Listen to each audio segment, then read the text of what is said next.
के पता ना है कल पूरा देश आजादी का उत्सव मनाई और कल हमनी का बेटवा क्रांति का जन्मदिन है। तू मुंह लटका के बैठल हो कौनो सामान दे आयल नहीं के उदासे मन से कहत हूँ दुखित मन से बाबू विजय पांडे कहाँ हम देश का आजादी का उत्सव मनाई या देखी कैसे अपने बेटा का जन्मदिन मनाई जाना तारू कल हमारे देश आजादी का उत्सव मनाई कल हमनी का बेटवा का जन्मदिन भी है लेकिन आज घटना को जल्लू है ना जल्लू हो तो जान लगी डोडा में के बस के रोक के आतंकवादी 15 हिंदुओं का हत्या कर दिला कैसे हमनी का खुशी मनावल जाए। शांति देवी कहली कि देखा ई कोनो नया नहीं है बहुत दिन से कुछ झेला तावत नहीं जा पहले आगे का देखा एगो काम करा जब तू ही टूट जाइबा तू ही डेरा जाइबा तो 3 साल का लड़का छोट बच्चा है वो डेरा जाई तो कैसे के काटी एगो काम करा सुना ही पैसा हम चाहिए ना बजर ही अकेला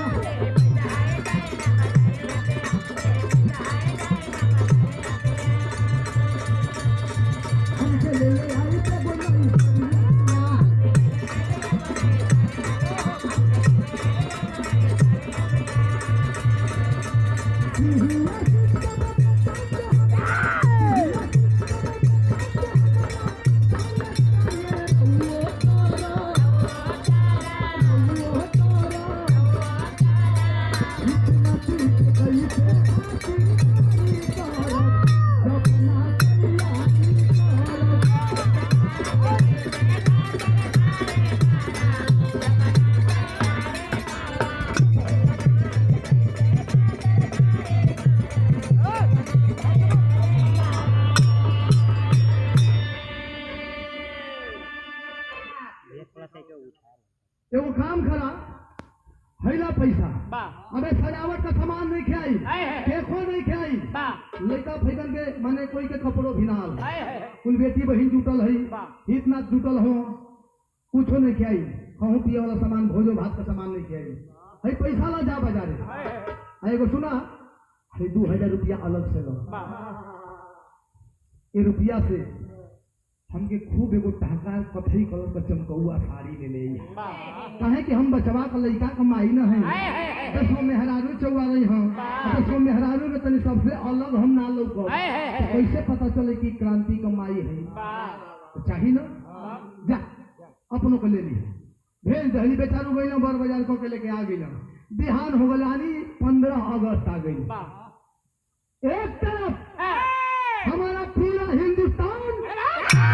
हिंदुस्तान के लोग आजादी का उत्सव मना रहे हैं हर बाबू विजयी पांडे जी का घरे भोज भात बना था बबुआ का जन्मदिन का तैयारी होता घर का सजावट होता फुल तैयारी होता ए भैया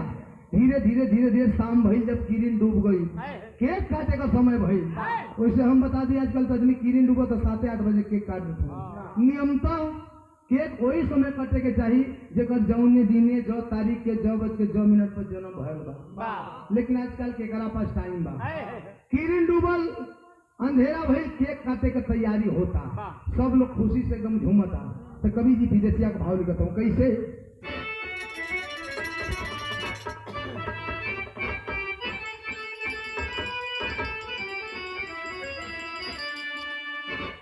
अरे शांति के कांति सजल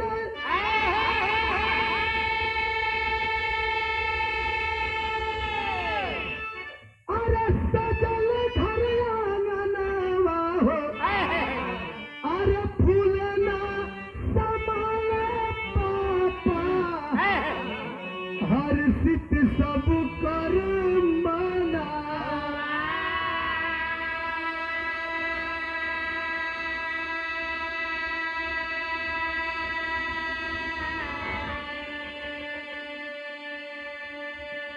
जन्मदिन का तैयारी बड़ी धूमधाम से होता माई नया साड़ी पहन के अलगे चुलगत है छोट लड़का अलगे खुश बा हितो ना खूब खुश बा कि विजयी पांडे जी का लड़का का जन्मदिन हो गांव मोहल्ला सभे लोग जुटल बा बाबू विजयी पांडे नया पहन के उतान करके सीना चलत हमारे एक लौता बेटा का जन्मदिन हो ये तना पड़खा फोड़ा इतना धुआं उड़ी कि पूरा हिंदुस्तान देखे कि हाँ तो कौनो बाप अपने बेटवा का जन्मदिन मनौलस तैयारी होता खूब जम के भैया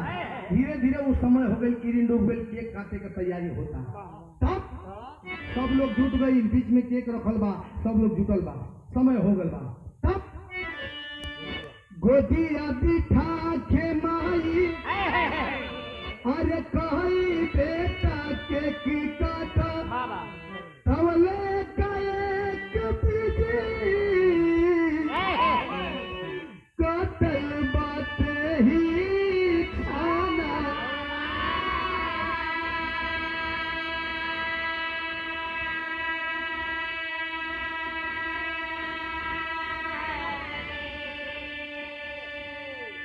केक काटे का तैयारी होत बा, सब लोग घेरले बा। माई शांति देवी अपने बेटवा क्रांति के गोद में लेके बैठ के हाथ में छुरी धरावत है। बेटा ला केक काटा। बेटवा यही केक काटे खातिर केक पर छुरी रखले बा, तो केक अबे ना कटल। केक जो ही काटे कैलस तो केक अभी ना कटल तो लाइट कट गई। जब लाइट कटल तब आइले आतंकी सबके अरे चारों ओर से घेरी घेरी अरे ताड़ा ताड़ा गोलियां चलावे बेईमान।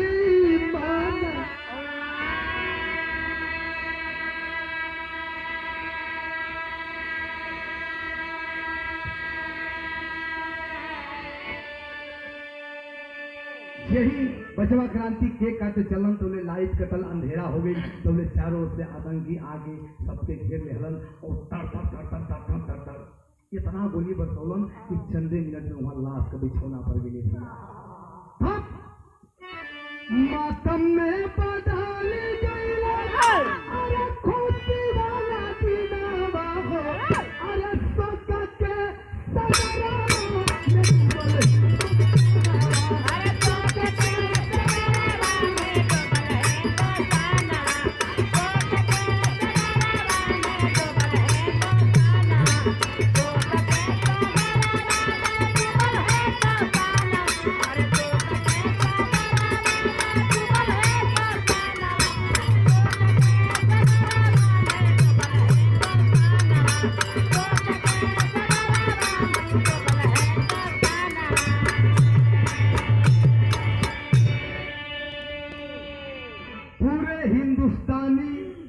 हिंदुस्तान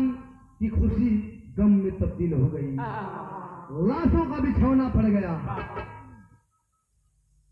कवि लिखते हैं कि आजादी के दिन बर्बादी का, आजादी के दिन बर्बादी का मंजर कश्मीर के वादी में कितनों का घर उजड़ गया आतंकवाद की आगी में। लाशों का बिछौना पड़ गया, पूरे हिंदुस्तान की खुशी एकाएक मातम में तब्दील हो गई। तब दुनिया में इंसान बनाने जिसने इंसान बनाया है, दुनिया में इंसान बनाने वाले भी आज शर्मिंदा है। लाशों की ढेर में विजयी पांडे जी अभी भी जिंदा है। लाश का ढेर में विजयी पांडे जी भी अभी सुरक्षित बचल हो, जिंदा बच गल हो, घायल हुआ लेकिन जिंदा हुआ। तब विजयी पांडे ढूंढ रहे, विजयी पांडे ढूंढ रहे बेचैन नैन से शांति को। जब नजर पड़ी है बेटे पर झट गोद में ले लिए क्रांति को। विजयी पांडे सुरक्षित बचल हो, बचने के बाद लाश उलाट उलाट के अपने दुल्हन शांति देवी के खोजत हुआ। शांति देवी का पता ना चला था, न जिंदा न मुर्दा। तो लोग नजर पड़ल हो एगो कोना में बैठ के बेटवा क्रांति लाश का ढेर में खेलता मगन बा। 3 साल का लड़का का बुद्धिए कितना कि खुशी का होला, मातम का होला, जिंदगी का होले, मौत का होले। कोना में के बैठ के खेलता।